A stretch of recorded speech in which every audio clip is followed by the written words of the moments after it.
Ibsituun dhalattuu beekii yoo taatu Haramaayaa Yuunivarsiitii irraa waggaa 4 barattee guyyaan eebba ishee geenyaan maatiin eebbisiisuuf haadha ishee, adaadaa ishee fi obboleettii ishee xinnoo kana ta'anii gara Haramaayaatti imalanii. Isheenis maatii ishee simattee guyyaan eebba isheetiis ga'ee eebbisiisanii erga xumuranii Ibsituun Teemboofaa waan tokko xumurtee galuu waan qabduuf ishee Haramaayaatti dhiisanii warri eebbisiisuu dhufe gara ganda isaanii beekiitti deebi'uuf konkolaataa seenanii. Konkolaataan imala haa jalqabaniyyuu malee mana isaanii ga'uuf hin carroomne. Daa'ima kichuu sana dabalatee lubbuun 3 isaanii balaa konkolaataan dabarte.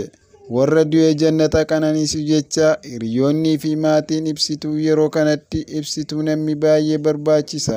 Miira ulfaataa keessa jiraachuu waan dandeessuuf adaraa jajjabeessaan dhaamsa kooti. Xumura irratti yeroo eebba akkasii balaan konkolaataa akka baay'atu beekamaadha. Adaraa konkolaachistoonni konkolaataa uummata ooftan Waaqayyoon sodaadhaatii tasgabbiidhaan konkolaachisaa. Waaqayyo biyya keenyaaf nagaa buusu. Fuula miidiyaa hawaasaa Feesbuukii Liidiyaa Tokkee Goolirra.